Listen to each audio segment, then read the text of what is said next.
Hello परिंदो, कैसे हो आप लोग? आप लोगों की पढ़ाई कैसी चल रही है? मैं पढ़ा रहा था मानव स्वास्थ्य एवं रोग, ह्यूमन हेल्थ एंड डिजीज पढ़ा रहा था आप लोगों को, बायोलॉजी क्लास 12। बताओ, ह्यूमन हेल्थ एंड डिजीज यानी कि मानव स्वास्थ्य एवं रोग पढ़ करके आप लोगों को कैसा लगा? जल्दी कमेंट बॉक्स में कमेंट करके बताओ। पहला पार्ट आप लोग देख चुके हैं, जहाँ पर मैंने आपको क्या पढ़ाया था? स्वास्थ्य के बारे में पढ़ाया था, हेल्थ के बारे में, डिजीज़ के बारे में, infectious disease, non infectious disease, pathogens, vector के बारे में बहुत कुछ पढ़ाया था ना, WHO के बारे में बहुत कुछ। तो यदि आप लोगों ने अभी तक पहला लेक्चर हमारा नहीं देखा है तो पहला लेक्चर आपको प्लेलिस्ट पर जाकर के मिलेगा, और यदि आपने हमारे सभी लेक्चर्स नहीं देखे, इसके पहले के चैप्टर्स के सभी लेक्चर नहीं देखे, तो वो लेक्चर आपको हमारे चैनल की प्लेलिस्ट पर देखने को मिलेंगे। और प्लेलिस्ट की जो लिंक है वो नीचे डिस्क्रिप्शन बॉक्स पे हम बोल देंगे, हमारी टेक्निकल टीम आपको दे देगी। ठीक है? यदि आपको पर्सनली बायोमन से बात करनी तो इंस्टाग्राम पर मैसेज करना। ठीक है? तो चलो आज हम लोग पार्ट 2 मानव स्वास्थ्य एवं रोग, ह्यूमन हेल्थ एंड डिजीज का हम लोग पार्ट 2 स्टार्ट करते हैं। और पार्ट 2 में हम लोग क्या पढ़ेंगे? विषाणुओं से होने वाले रोग, जीवाणुओं से होने वाले रोग, प्रोटोजोआ से होने वाले रोग, सभी प्रकार के रोग के बारे में हम यहाँ पे चर्चा करेंगे। तो सबसे पहले जो हमारा टॉपिक है मानव स्वास्थ्य एवं रोग, ह्यूमन हेल्थ एंड डिजीज। ठीक है? क्या टॉपिक? मानव स्वास्थ्य एवं रोग। ठीक है? तो सबसे पहले आप लोग बताइए, ये क्या है हमारा? ये है हमारा भाग 2। आप लोग कमेंट करके बताइए भाग 1 कितने कितने बच्चों ने अभी तक देख लिया है और कितने बच्चों ने अभी तक भाग 1 को नहीं देखा है। जल्दी से कमेंट बॉक्स में कमेंट कर दीजिए सभी बच्चे। चलिए, मानव स्वास्थ्य एवं रोग, ह्यूमन हेल्थ एंड डिजीज में आज हम लोग बात करेंगे विषाणुओं द्वारा उत्पन्न रोग को। पहले लेक्चर में हम लोग थोड़ा सा रिलैक्स होकर पढ़े थे, कंफर्ट होकर पढ़े थे, लेकिन अब हम लोग थोड़ा सा जल्दी पढ़ने का प्रयास करेंगे। ठीक है? जल्दी का मतलब ये नहीं कि एकदम से उड़ा देंगे, अच्छे से पढ़ाएंगे पूरा समझाते हुए। ठीक है? चलिए, सबसे पहले आप लोग हेडिंग डालिए विषाणुओं द्वारा उत्पन्न रोग। किसके द्वारा? विषाणुओं द्वारा। हेडिंग क्या बनेगी आपकी? विषाणुओं द्वारा उत्पन्न रोग। अब ये विषाणु क्या होते हैं, वायरस क्या होते हैं, इसको हम लोग पढ़ेंगे आगे। ठीक है? यदि आप लोग चाहते हैं कि विषाणु और जीवाणु, बैक्टीरिया और वायरस पर एक वीडियो आना चाहिए, तो नीचे कमेंट बॉक्स पे कमेंट कर दो कि बैक्टीरिया और वायरस पर सर एक वीडियो ला दीजिए, तो हम टाइम निकाल के बैक्टीरिया और वायरस पर एक वीडियो आप लोगों को प्रोवाइड करवा देंगे। ठीक है? तो देखिए, सबसे पहले ये बताइए, विषाणु, कोई विषाणु होगा, इस विषाणु को हम लोग क्या बोलते हैं? रोग जनक। क्या बोलते हैं? रोग जनक। ठीक है? कोई होगा उसका रोग। विषाणु को क्या बोलते हैं? विषाणु कोई रोग है, यानी कि क्या है? विषाणु एक प्रकार की हमारी डिजीज है। क्या है? डिजीज है। अब विषाणु क्या करता है? विषाणु क्या करता है? विषाणु का कोई वायरस होगा, कोई कारक होगा, कोई फैक्टर होगा जो विषाणु को संक्रमित करता है, कारण या कारक। ठीक है? रोग हो गया हमारा, कौन सा रोग है, किस कारण से होता है, कारक। ठीक है? उस रोग का कारक क्या है, आखिरकार वो रोग क्यों उत्पन्न होता है। ठीक है? रोग जनक यानी कि उसके पैथोजेंस क्या क्या है। ठीक है? इसके बाद हम देखेंगे संक्रमण विधि, कि वो रोग किस प्रकार संक्रमण होता है। ठीक है? ठीक है? Clear cut. पहला रोग देखें, पहला रोग है विषाणु से होने वाला पोलियो। हेडिंग डालो, पोलियो। पोलियो, पोलियो किसके कारण से होता है? पोलियो का वायरस क्या है? पोलियो का वायरस का नाम है पोलियो वायरस। ठीक है? उस वायरस को हम लोग पोलियो वायरस बोलते हैं और पोलियो माइलिटिस बोलते हैं। क्या बोलते हैं? पोलियो वायरस या फिर पोलियो माइलिटिस। ठीक है? पोलियो को हम लोग पोलियो वायरस या फिर पोलियो माइलिटिस, ठीक है, पोलियो माइलिटिस बोलते हैं। ठीक है? पोलियो को हम लोग पोलियो वायरस या पोलियो माइलिटिस बोलते हैं। और ये पोलियो किसके कारण से होता है? पोलियो पता चल गया, पोलियो एक बीमारी होती है, अभी बताएंगे क्या होता है इसमें। ठीक है? और ये पोलियो माइलिटिस से होता है, पोलियो वायरस या फिर पोलियो माइलिटिस से। इसकी संक्रमण विधि है दूषित जल और खाना। इसकी संक्रमण विधि क्या है? दूषित जल और खाना। जब आप दूषित पानी पी लोगे, कॉन्टामिनेटेड फूड खा लोगे, तो क्या हो जाएगा? आपको पोलियो हो जाएगा। अब बता दे पोलियो क्या होता है, थोड़ा एक्सप्लेनेशन से। Inflammation nervous system. पोलियो क्या करता है? हमारे नर्वस सिस्टम यानी कि इंपल्स नर्वस सिस्टम को डिक्रीज कर देता है, नष्ट कर देता है। ठीक है? इन्फ्लामेशन नर्वस सिस्टम में ये इन्फ्लामेशन करता है। इसमें क्या होती है? स्टिफनेस ऑफ द नेक, यानी कि गर्दन की जो है ना, गर्दन में जकड़न हो जाती है, और कोई एक अंग होता है जो थोड़ा सा मतलब सही तरीके से काम करना बंद कर देता है, ठीक है। इसके बाद ये क्या करता है, मोटर न्यूरॉन सेल को डिस्ट्रॉय करता है। कॉपी में लिख लेना, polio virus motor neuron cell को डिस्ट्रॉय करता है, ठीक है। अब पोलियो से होता क्या है, मसल्स फेल होने लगती है, मसल्स जो वर्क करती है हमारी, ये देखो हम वर्क कर रहे हैं ना। अच्छा पोलियो हो जाएगा हमको इस हाथ में, जैसे मैं पोलियो हो गया नहीं, ठीक है। अगर पोलियो हो गया तो ये मसल्स काम करना बंद कर देंगी, फिर हम नहीं ज़्यादा नहीं कर पाएंगे, ऐसा करना है ना, उसको बोलते हैं पोलियो, ठीक है।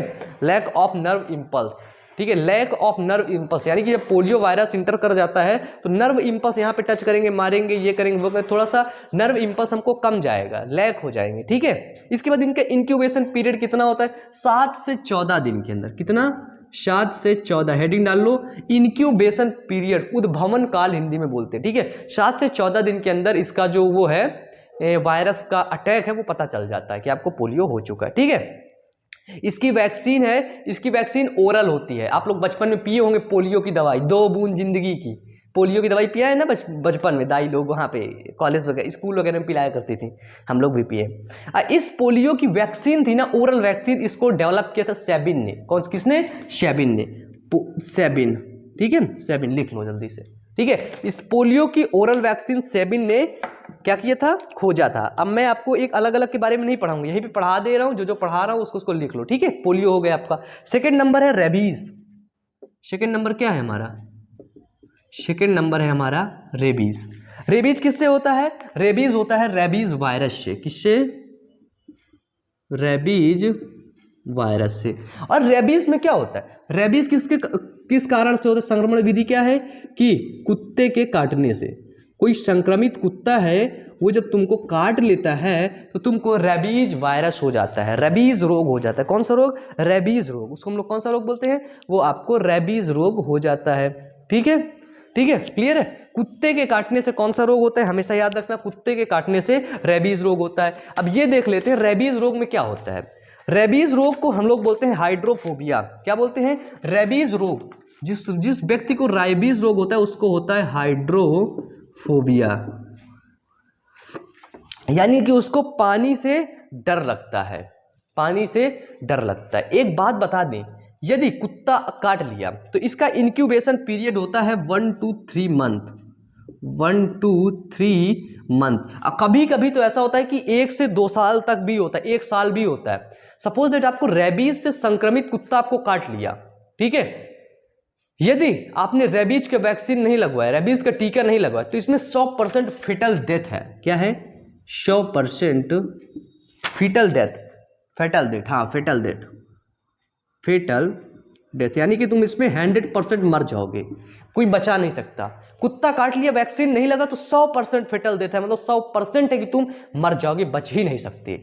पानी से डर लगे, कुत्ते की तरह एक्टिविटी करोगे, मर जाओगे, ठीक है, हाइड्रोफोबिया बोलते हैं, ठीक है, क्लियर है। इसका इंक्यूबेशन पीरियड मेनली 1 से 3 मंथ का होता है, लेकिन कभी कभी 1 साल तक हो जाता है, ठीक है। यदि कुत्ता काटता है तो तुरंत वैक्सीन लगवाओ, तुरंत। यदि वैक्सीन में लेट किए तो बच्चे 100% फेटल डेथ है, 100% मतलब तुम मर जाओगे, ठीक है। चलो क्लियर, आगे मिटा दें। चलो नेक्स्ट आता है हमारा मीजल्स, जिसको हम लोग बोलते हैं खसरा, मिटाएं।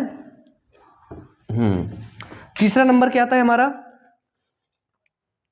ये नोट्स आप लोगों को मिलेगी, ठीक है, हम प्रयास करते हैं जल्दी ये नोट्स जो हम बढ़ाते हैं जिसमें से वो आपको देंगे, ठीक है।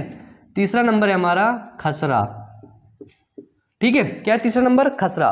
खसरा किसके कारण से होता है, खसरा होता है रूबेला वायरस से, रूबेला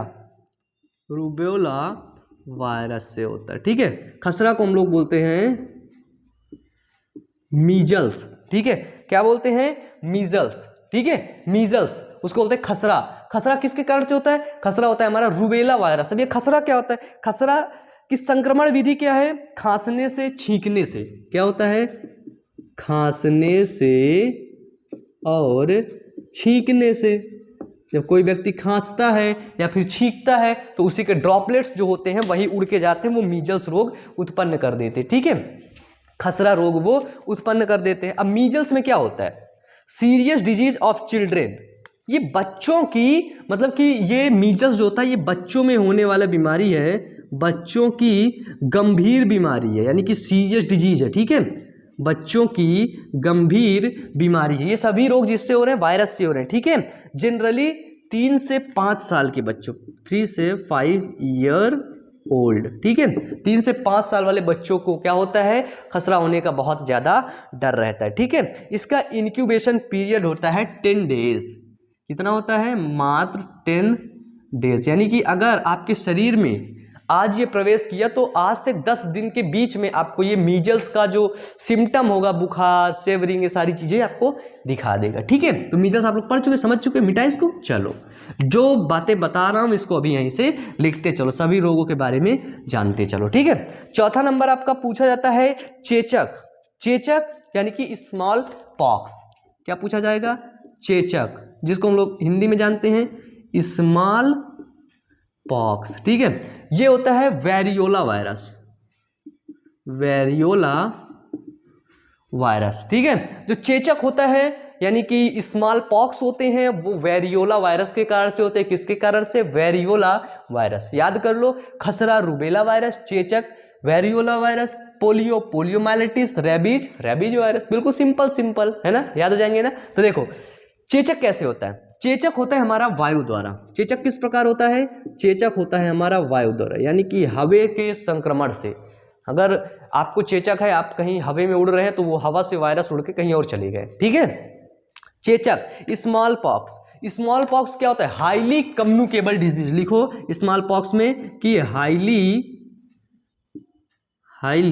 कम्युनिकेबल डिजीज,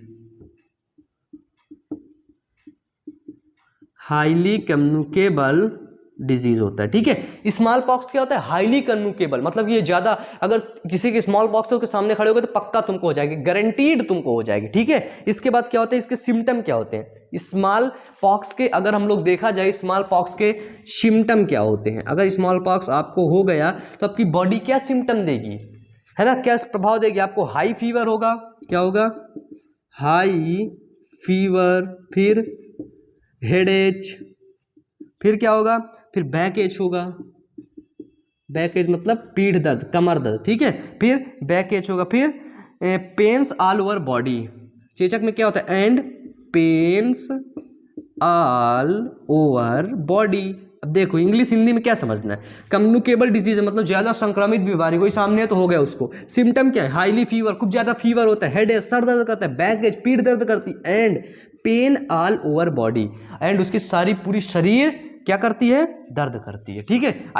इस स्मॉल पॉक्स का जो इंक्यूबेशन पीरियड है, ठीक है, यानी कि कब होता है, तो ये होता है 12 दिन। 12 दिन के अंदर आपको पता चल जाएगा कि आपको चेचक है कि नहीं है, ठीक है, स्मॉल पॉक्स है कि नहीं है। अब बता दें, सबसे इसकी जो वैक्सीन है, चेचक की वैक्सीन, सबसे पहली वैक्सीन किसने डिस्कवर्ड किया था, एडवर्ड जेनर ने, ठीक है, एडवर्ड जेनर ने, ठीक है। पहली वैक्सीन, सबसे पहली वैक्सीन चेचक की किसने डिस्कवर्ड किया था, एडवर्ड जेनर ने, ठीक है। क्या, गाय के खुरों से निकाला था, है ना, क्या बहुत कुछ किया था एडवर्ड जेनर। तो याद रखना कि सबसे पहली वैक्सीन चेचक की आई थी, सबसे पहली वैक्सीन, ठीक है, उसको किसने डिस्कवर किया था, चेचक में किया था एडवर्ड जेनर ने, ठीक है। नेक्स्ट है हमारा मम्स, जिसको हम लोग गलसुआ रोग बोलते हैं, ठीक है। इसमें गाल हमारा फूल जाता है, मम्स सलाइवा से रिलेटेड बीमारी है, ठीक है, मिटा दें इसको। चलो नेक्स्ट क्या है, नेक्स्ट है हमारा मम्स। चलो नेक्स्ट 5वां नंबर है मम्स, ठीक है। मम्स किसके कारण से होता है, मम्स का वायरस क्या होता है, ये होता है पैरामाइक्सिको वायरस, ठीक है, पैरामाइक्सिको वायरस द्वारा होता है। और ये मम्स एक प्रकार का ड्रॉपलेट इन्फेक्शन होता है। कैसा, ड्रॉपलेट इन्फेक्शन, ठीक है। और ये किस प्रकार फैलता है, ये मम्स भी हमारा वायु द्वारा ही फैलता है, ठीक है। मम्स किस प्रकार फैलता है, मम्स भी हमारा वायु द्वारा फैलता है, एयर द्वारा फैलता है, हवा द्वारा फैलता है मम्स हमारा, ठीक है। तो मम्स क्या होता है, मम्स हमारा होता है ड्रॉपलेट इन्फेक्शन डिजीज, ठीक है, ड्रॉपलेट इन्फेक्शन। अब देख लेते हैं मम्स के बारे में थोड़ा। मम्स किस में होता है, मम्स जो होता है ये जनरली कहाँ पे होता है, मम्स हमारे होता है लार ग्रंथियों में, मम्स का जो रोग होता है, गल सुआ, यहाँ पे हमारा सूज जाता है मम्स में, ठीक है, लार ग्रंथियों में रोग होता है, इसको हम लोग क्या बोलते हैं, infection salivary gland, salivary gland, ठीक है, इसका इन्फेक्शन कहाँ पे होता है, सैलाइवरी ग्लैंड पे होता है। और ये जो रोग होता है ये हमारा जनरली किस में होता है, ये रोग हमारा जनरली चिल्ड्रन में होता है। मम्स रोग जनरली बच्चों में होता है, जनरली चिल्ड्रंस में होता है, ठीक है, छोटे छोटे बच्चों में ये ज़्यादा देखने को मिलता है, ठीक है। इसका इंक्यूबेशन पीरियड होता है 12 से 26 दिन। इसका जो इंक्यूबेशन पीरियड होता है, लिख लो इंक्यूबेशन, ठीक है, इंक्यूबेशन पीरियड कितना होता है, 12 से 26 डेज, ठीक है। इंक्यूबेशन पीरियड यानी कि 12 से 26 दिन के बीच में तुम्हें पता चल जाएगा तुम्हें मम्स है कि नहीं है, ठीक है। 26 दिन के ज़्यादा आगे हो गए तो जब नहीं पता चलेगा, ठीक है, मतलब तुम्हें है ही नहीं।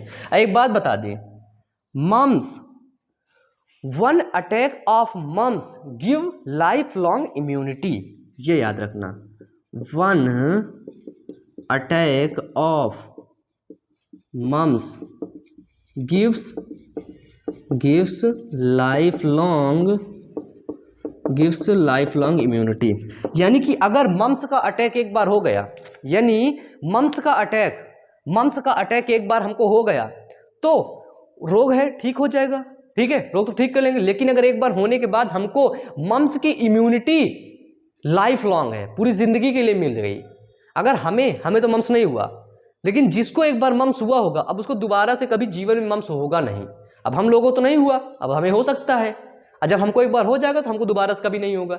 यानी कि एक बार मम्स होने के जाने के बाद लाइफ लॉन्ग उसको इम्यूनिटी प्रोवाइड हो जाती है, लाइफ लॉन्ग उसको इम्यूनिटी मिल जाती है, ठीक है। क्लियर है यहाँ तक क्लियर है, किसी कोई दिक्कत है यहाँ तक, कि मम्स अगर एक बार हो जाने पर उसको लाइफ लॉन्ग इम्यूनिटी मिल जाती है, ठीक है, उसे फिर कोई भी दिक्कत का सामना नहीं करना पड़ता है, ठीक है। चलो आगे चलें। अब ये हो गया जो विषाणुओं से उत्पन्न रोग, जो रोग हमारे वायरसेस से होते थे ये हमारे खत्म हो चुके हैं, ठीक है। अब हम लोग पढ़ेंगे जीवाणुओं से होने वाले रोग। कौन से? जीवाणुओं से होने वाले रोग। तो चलो अब ये विषाणुओं की जगह हेडिंग डाल लो जीवाणुओं से होने वाले रोग की, ठीक है। चलो अब भैया देखते हैं कि जो जीवाणु होते हैं, जो बैक्टीरिया होते हैं, वो कौन कौन सा रोग उत्पन्न करते हैं, ठीक है। चलो स्क्रीनशॉट ले लिए होगे, अपनी कॉपी में लिखते जाना, ठीक है।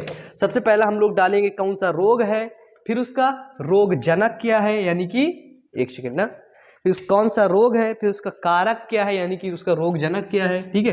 पहले हम लोग देखेंगे रोग, फिर यहाँ पर हम लोग देखेंगे रोग जनक, फिर यहाँ पर हम लोग देखेंगे कि वो रोग की संक्रमण विधि क्या है, कि वो रोग किस प्रकार से फैलता है, ठीक है, कैसे फैलता है।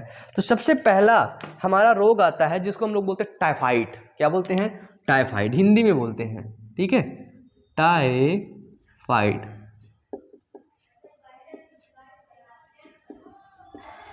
ठीक है, क्या बोलते हैं? टाइफाइड। टाइफाइड किसके कारण से होता है?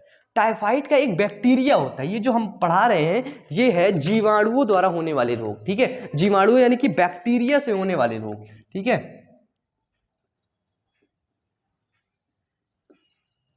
जीवाणुओं द्वारा उत्पन्न रोग, पहला वो टाइफाइड। टाइफाइड किसके कारण से होता है? तो टाइफाइड होता है साल्मोनेला टाइफी के कारण से। टाइफाइड किसके कारण से होता है? तो टाइफाइड होता है साल्मोनेला टाइफी, ठीक है।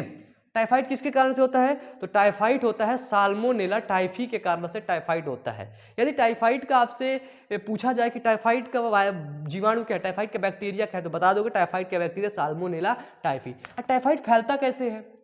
दूषित भोजन और जल से टाइफाइड फैल जाता है। कैसे फैलता है टाइफाइड? दूषित जल व भोजन से।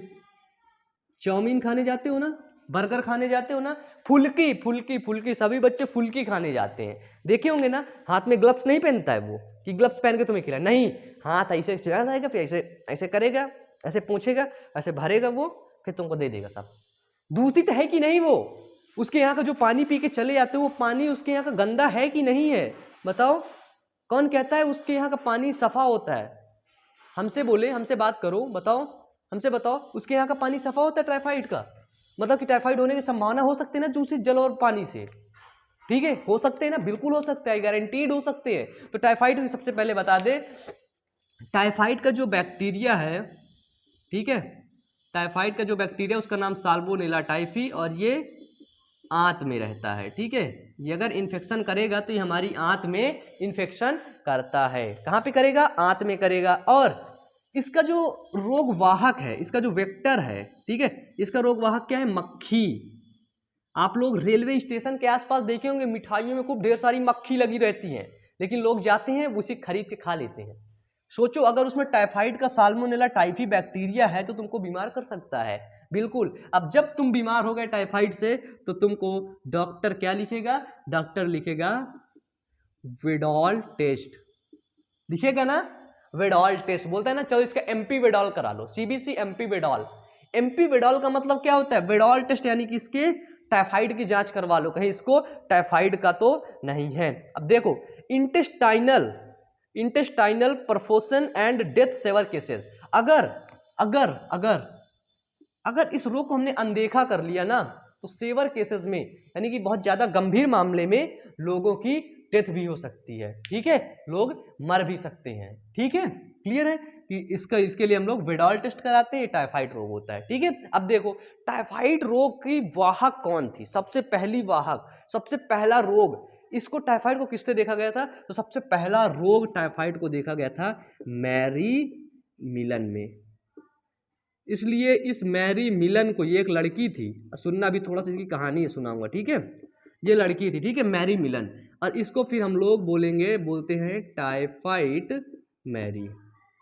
देखो टाइफाइड मैरी मिलन का काम था लोगों के घर में जाकर के खाना बनाना। क्या करना? लोगों के घर में जाकर के खाना बनाना। मैरी मिलन जाती थी, लोगों के घर में खाना बनाती थी, देखती थी कुछ दिन बाद, क्योंकि मैरी मिलन के पास टाइफाइड का बैक्टीरिया साल्मोनेला टाइफी था, लेकिन मैरी मिलन की इम्यूनिटी अच्छी थी, क्योंकि टाइफाइड साल्मोनेला टाइफी उनके अंदर अटैक नहीं कर पाया।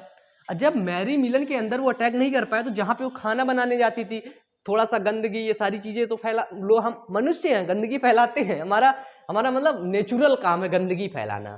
ठीक है, तो मैरी मिलन जब खाना बनाने जाती थी तो वहां के लोग बीमार हो जाते थे। अब बीमार होने के बाद देखते देखते कुछ दिन बाद वो लोग मर जाया करते थे, और जब मर जाते तो फिर वो छोड़ के भाग जाती थी, पूरा परिवार का परिवार। इस तरह कई 10-15 जगह वो खाना बनाई, वहां हर जगह मर गए। फिर पुलिस उनकी तलाश में लग गई, फिर पुलिस ने ढूंढा उनको, लेकिन मैरी मिलन का ये मतलब नहीं था।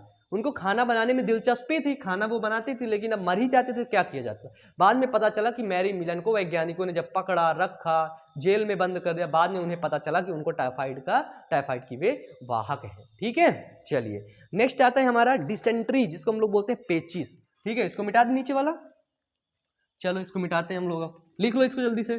टाइफाइड का बैक्टीरिया कहाँ पे रहता है? आंतों में रहता है। जब ये होता है तो हमको क्या होता है? पेट में जकड़न होती है, आंतों में बुखार आ जाता है, सर पे बुखार चढ़ता है, बहुत तेज शरीर दर्द करती है। नेक्स्ट आता है पेचिस, हमारा पेचिस, जिसको हम लोग बोलते हैं डाइसेंट्री। क्या बोलते हैं? डिसेंट्री।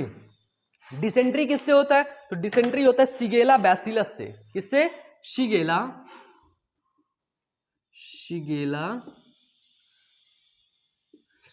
बैसिलस। शिगेला बैसिलस से होता है डिसेंट्री, जिसको बोलते हैं पेचिस। ठीक है, और ये पेचिस किससे होता है? ये होता है दूषित जल से। ठीक है, दूषित जल से, गंदा पानी पी रहे हो तो तुमको समझो डिसेंट्री हो जाएगी, पेचिस हो जाएगी। डिसेंट्री में क्या होता है? पेचिस में क्या होता है? आप स्टूल जब पास करने जाते हैं, ठीक है, तो उसमें आपको मतलब आपके जो एक्सक्रीटरी प्रोडक्ट होते हैं वहां से आपके क्या निकलता है? ब्लड निकलता है ना। तो क्या होता है? उसको बोलते हैं डिसेंट्री, पेचिस पढ़ना। ठीक है, यानी कि बार बार आप वॉशरूम जाते रहेंगे, है ना। चलिए नेक्स्ट आता है हमारा कॉलरा, हैजा। कौन सा रोग है? हैजा। किसका जा? हैजा।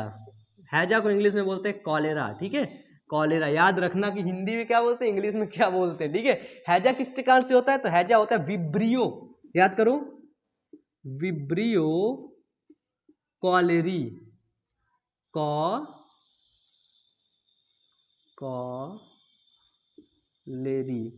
ठीक है, विब्रियो कॉलेरी। ठीक है, विब्रियो कॉलेरी के द्वारा हैजा होता है। और हैजा कैसे होता है? हैजा भी दूषित जल और पानी से होता है। ठीक है, हैजा भी किसके कारण से होता है? दूषित जल और भोजन से। ठीक है, जो हैजा होता है, हैजा किसके कारण से होता है? हैजा भी दूषित जल और भोजन के कारण से होता है, हैजा जिसको हम लोग बोलते हैं कॉलेरा। ठीक है, जिसको हम लोग क्या बोलते हैं? कॉलेरा। कॉलेरा का इंक्यूबेशन पीरियड आपको बता दें, कॉलेरा 2 से 3 दिन के अंदर आपको पता चल जाएगा। ठीक है, कितने दिन? 2 से 3 दिन के अंदर। विब्रियो कॉलेरी ये जीवाणु के द्वारा होने वाला रोग है। और आपको एक बात बता दें कि इस कॉलेरा में आपको डायरिया होता है और वैमिटिंग होती है। डायरिया मतलब डायरिया, पानी की कमी हो जाती है आपके अंदर, और वैमिटिंग उल्टियां होती हैं। तो समझ जाना तुमको क्या हो गया? तुमको हैजा हो गया है। ठीक है, अब नेक्स्ट है हमारा टिटनेस। नेक्स्ट क्या है? नेक्स्ट है हमारा टिटनेस। टिटनेस क्लास्ट्रोडियम टिटैनी किसके कारण से होता है? क्लास्ट्रोडियम, देखो क्लास्ट्रोडियम टिटैनी, क्लास्ट्रोडियम टिटैनी, क्लास्ट्रोडियम टिटैनी के कारण होता है हमको टिटनेस रोग। और टिटनेस रोग क्या होता है? वुंड से, घाव से। ठीक है, घाव से जीवाणु प्रवेश करता है। देखो जब आप कहीं, ये टिटनेस का जो क्लास्ट्रोडियम टिटैनी के जो स्पोर्स होते हैं ना छोटे छोटे, ये जैसे जो काऊ होते हैं, मतलब कि गधे होते हैं, घोड़े होते हैं, है ना, इन सभी के डक में पाया जाता है। इन सभी का जो गोबर होता है उसके अंदर होते हैं ये बैक्टीरिया। जब हमारा एक्सीडेंट वगैरह कहीं पे जैसे होता है, हमारा नहीं और किसी का, ठीक है, उनका होता है, तो जब वो हॉस्पिटल में इंटर करते हैं सबसे पहले उनको टिटनेस का इंजेक्शन दिया जाता है। घाव लगा है, कहीं कट से ये बैक्टीरिया इंटर तो नहीं कर गए, जीवाणु क्लास्ट्रोडियम टिटैनी तो नहीं इंटर कर गया है।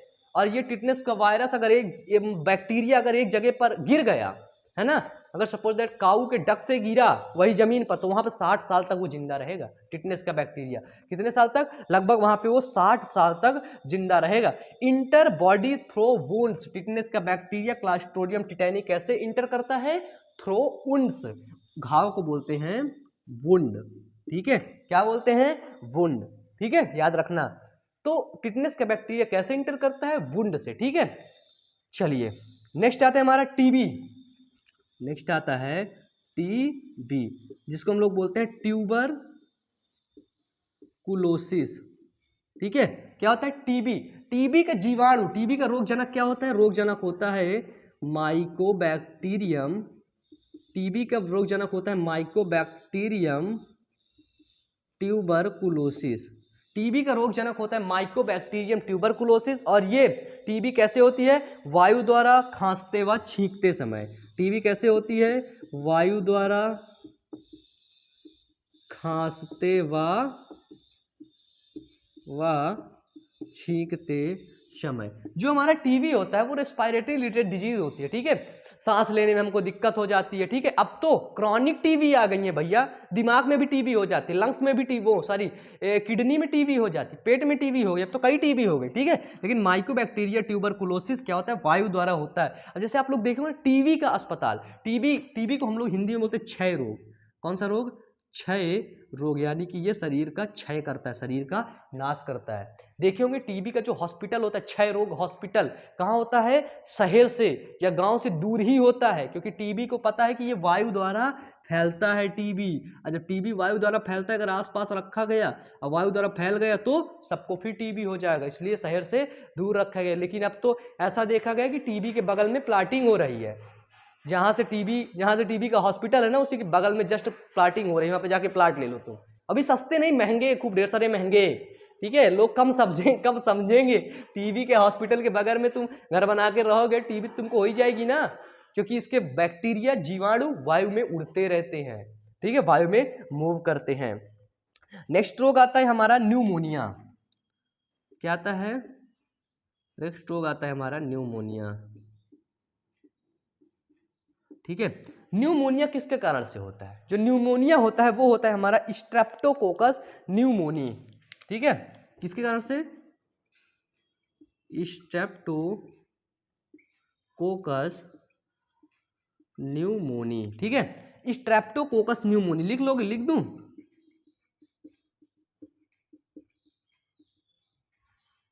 स्ट्रेप्टोकोकस न्यूमोनी के कारण से ये न्यूमोनिया रोग हमारा उत्पन्न होता है।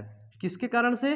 स्ट्रेप्टोकोकस न्यूमोनी के कारण से हमारा न्यूमोनिया रोग उत्पन्न होता है। तो न्यूमोनिया रोग किस प्रकार उत्पन्न होता है बताओ? न्यूमोनिया रोग स्ट्रेप्टोकोकस न्यूमोनी के कारण से उत्पन्न होता है। अब सपोज दैट मुझको न्यूमोनिया है, न्यूमोनिया जो रोग है आपको बता दें ये क्या होता है? ये हमारा श्वास संबंधी बीमारी है। न्यूमोनिया रोग कैसी है? श्वास संबंधी, श्वास संबंधी। इसको हम लोग बोल सकते हैं रेस्पिरेटरी डिजीज। क्या बोल सकते हैं? Respiratory disease. इसमें क्या होता है? हमको पता है कि जो हमारा लंग्स होता है, ये देखो हमारे जैसे ये लंग्स है, लंग्स के अंदर ये है हमारी एल्वोलाई। तो इस एल्वोलाई में क्या होता है? इस एल्वोलाई में वाटर भर जाता है, यानी कि alveoli get filled with fluid. ठीक है, क्या होता है? Alveoli get filled with fluid. ठीक है, एल्वोलाई क्या होती हैं? एल्वोलाई फ्लूइड से फुल हो जाती हैं। और जब सांस लेते हैं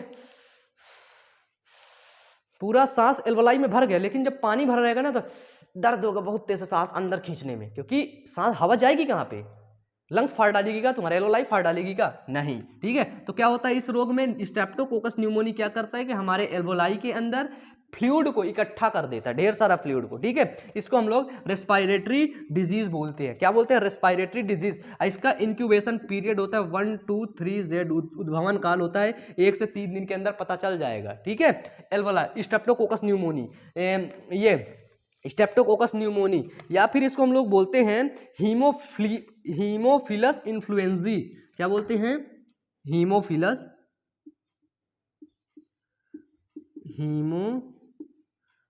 ये यल है बच्चे। ठीक है, हीमोफिलस इन्फ्लुएंजी। ठीक है, हीमोफिलस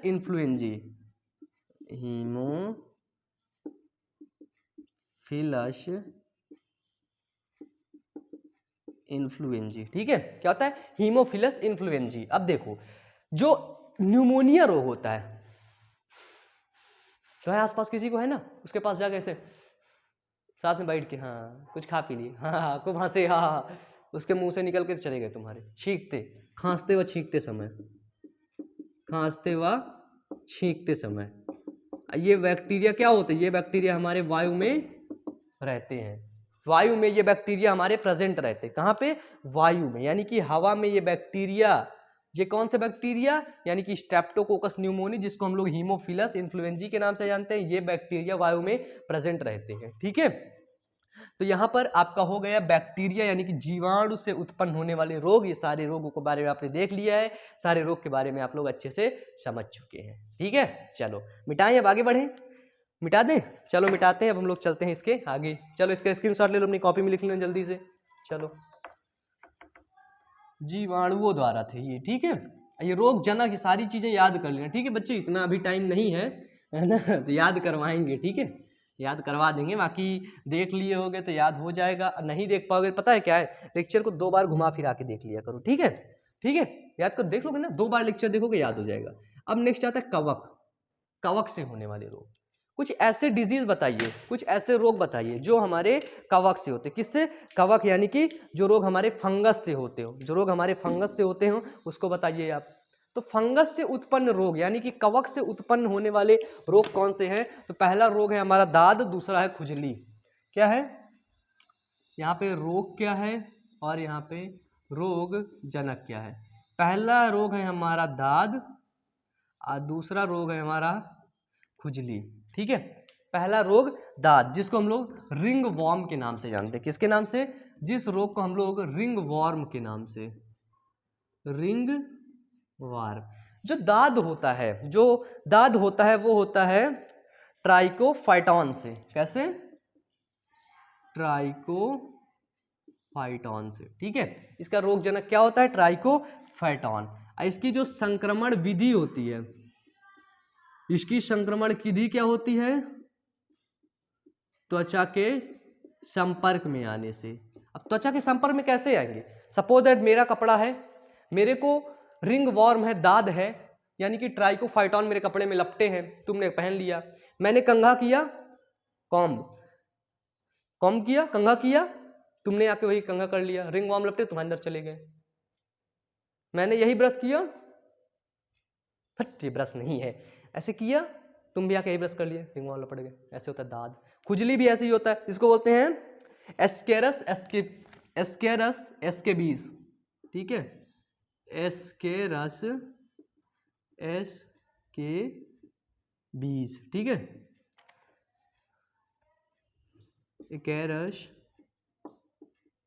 एकैरस एस्केबीज, ठीक है।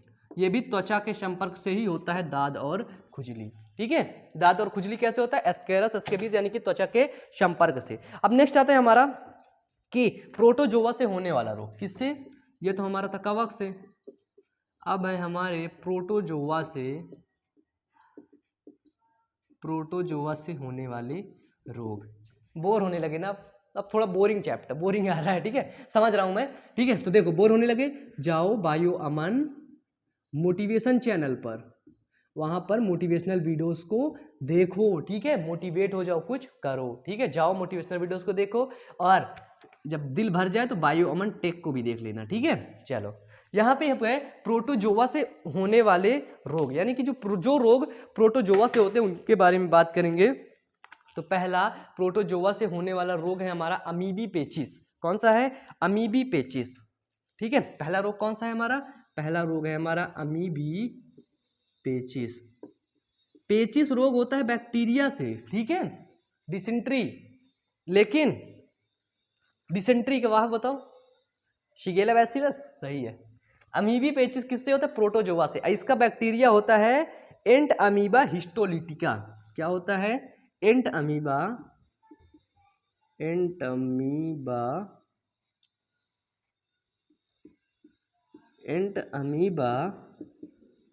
हिस्टोलिटिका, ठीक है। एंट अमीबा हिस्टोलिटिका ई है, ठीक है, सॉरी, ई है। तो अमीबी पेचिस जो होती है, अमीबी पेचिस हमारा रोग है, और इसका रोग जनक क्या है? एंट अमीबा हिस्टोलिटिका। लिख दो हिंदी से, एंट अमीबा हिस्टोलिटिका,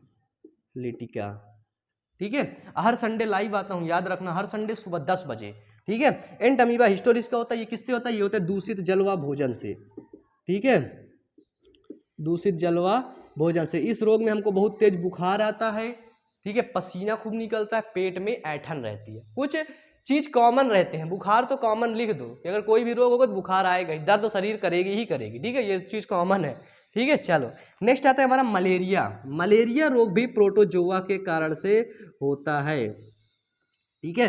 कौन सा रोग? मलेरिया। जो हमारा मलेरिया रोग है, मलेरिया, वो भी एक प्रोटोजोआ के कारण से होता है, और प्रोटोजोआ का नाम है हमारे प्लाज्मोडियम। क्या नाम है? प्लाज्मोडियम, यानी कि ये डीएम टाइप का प्लाज्मो है, मतलब डीएम लेवल का ये प्रोटोजोआ है, ठीक है, प्लाज्मोडियम। यानी कि जो मलेरिया है वो किसके कारण से होता है? मलेरिया होता है हमारा प्लाज्मोडियम के कारण से। याद रखना, अमीबी पेचिस एंड अमीबा झिंझिनवैलिस, बोलो मेरे साथ, अमीबी पेचिस एंड अमीबा झिंझिनवैलिस, फिर से बोलो, अमीबी पेचिस एंड अमीबा झिंझिनवैलिस। अब malaria, plasmodium, malaria, plasmodium, malaria, plasmodium, malaria, plasmodium. चलो, बोर नहीं होना बच्चे, ठीक है, बस क्लास खत्म होने वाली, ठीक है, परेशान मत होना। अब मलेरिया का जो वाहक है, संक्रमण विधि कैसे होती है? मच्छर के, ठीक है, मादा एनाफ्लीज, यानी कि मादा एनाफ्लीज, यानी कि मच्छर के काटने से, ठीक है, मच्छर के काटने से मलेरिया रोग उत्पन्न होता है। किसके कारण काटने से? मच्छर के काटने से मलेरिया रोग उत्पन्न होता है, ठीक है, क्लियर है, कोई दिक्कत? अब हम लोग देखेंगे हेलमिंथ से होने वाले रोग, बस ये लास्ट टॉपिक है, ठीक है, लास्ट टॉपिक, हेलमिंथ। किससे? हेलमिंथ, हेलमिंथ से होने वाले रोग। आज तो रोग, ये वायरस सभी पढ़ लो, इस लेक्चर को मैं कहता हूं दोबारा से सभी बच्चे देखेंगे, ठीक है। हेलमिंथ क्या होते हैं? हेलमिंथ होते हैं हमारे पैरासाइट्स, वॉर्म, टैपवॉर्म, निमाटोड, ठीक है। क्या होते हैं हेलमिंथ?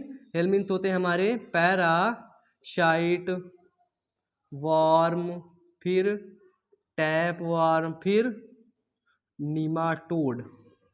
ठीक है, याद रखना, parasite, worm, tapeworm, nematode, ये सब क्या होते हैं? हेलमिंथीस होते हैं, यानी पैरासाइट यानी कि परजीवी होते हैं ये सभी। परजीवी मतलब ये अपना भोजन दूसरों से प्राप्त करते हैं, है ना, किससे? दूसरों से। ठीक है, तो हेलमिंथ से होने वाले रोग कौन से हैं? पहला रोग हमारा आता है एस्कैरियोसिस। पहला रोग कौन सा है बच्चे? पहला रोग है हमारा एस्कैरियोसिस, याद रखना। कौन सा? एस्कैरियोसिस। रोग बड़े खतरनाक टाइप के हैं यार, है ना। एस्कैरियोसिस, एस्कैरियोसिस रोग ऐसे सुने हो? पेट में केचुआ पड़ गया,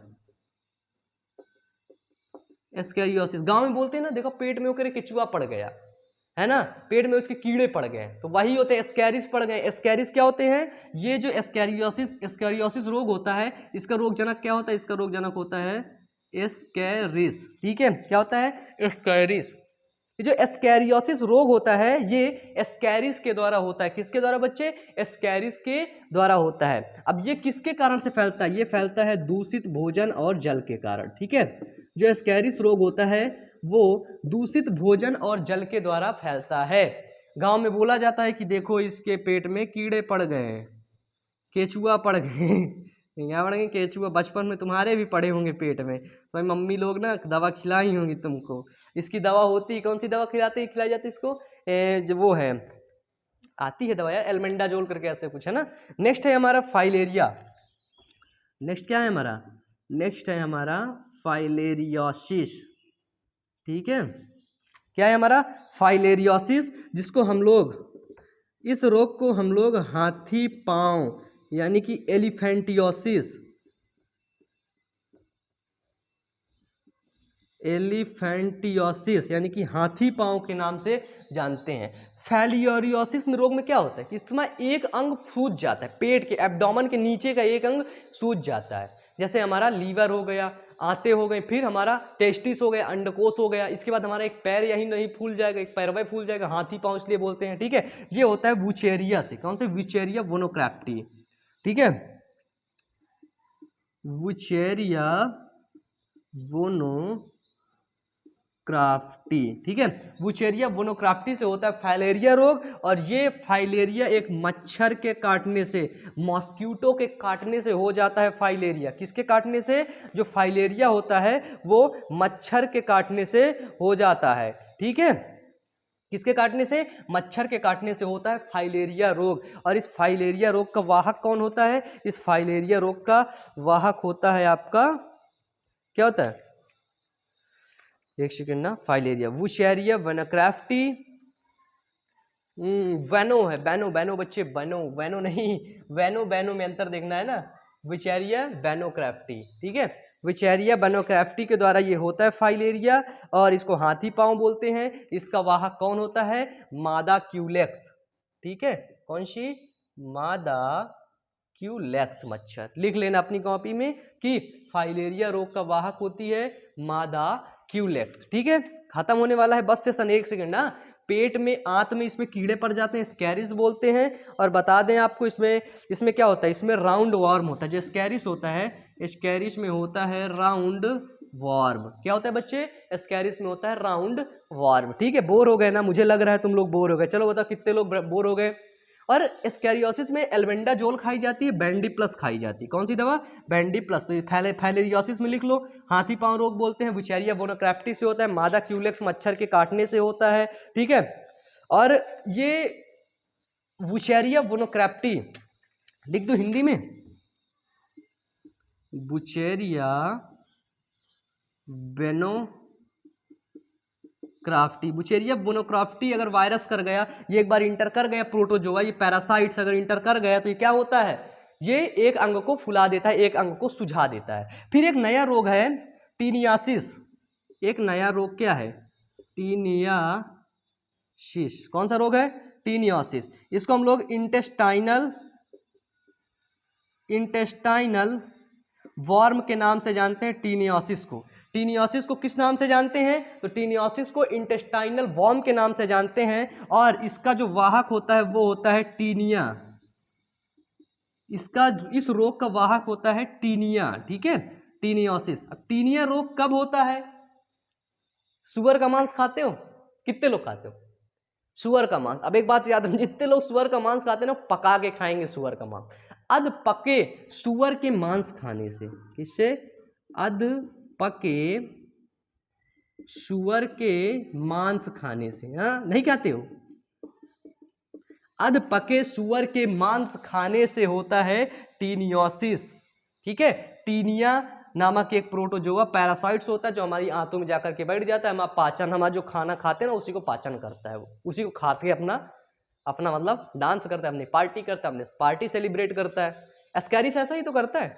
हम जो खाना खाते हैं आंतों में पचा भोजन जाता है और वही पचा भोजन को लेकर के सारे लोग, सारे एस्कैरिस मिलकर वहाँ पे पार्टी करते हैं, धूम धड़ाका करते, सभी लोग मिलकर नाचते खाते हैं, है ना, ऐसा होता है, ठीक है। तो देखो यहाँ तक हो गया आपका टीनियासिस, अधपके सुअर का मांस खाने से। अब देखो एक बार बस 1 मिनट लगेगा बच्चे, 1 मिनट बोर नहीं होने को। अभी सभी को इसको, ये थोड़ा सा इंपॉर्टेंट पॉइंट है, ठीक है। जीवाणु विषाणु तो याद कर लोगे, थोड़ा सा इंपॉर्टेंट है ये। कवक, दाद, ट्राइकोफाइटा, खुजली, एस्कैरस एस्केपिस, एस्कैरस एस्केपिस, बोलो बोलो बोलो मेरे साथ बोलो, मेरे साथ बोलो, जल्दी बोलो जल्दी बोलो। अमीबी पेचिस एंड अमीबा हिस्टोलिटिका, अमीबी पेचिस, बोलो बच्चे बोलो, अमीबी पेचिस एंड अमीबा हिस्टोलिटिका, बोलो and amoeba histolytica, and amoeba histolytica, हिस्टोलिट के बाद बस क्लियर। मलेरिया प्लाज्मोडियम, बोलो मेरे साथ, मलेरिया किससे होता है? प्लाज्मोडियम से, मलेरिया प्लाज्मोडियम। फिर आता है एस्कैरिस, एस्कैरिस किससे होता है? एस्कैरिस, एस्कैरियोसिस रोग किससे होता है? एस्कैरिस से होता है। एस्कैरियोसिस रोग किससे होता है? एस्कैरिस से। एस्कैरियोसिस रोग एस्कैरिस से, एस्कैरियोसिस रोग एस्कैरिस से, ठीक है। इसके बाद फाइलेरिया,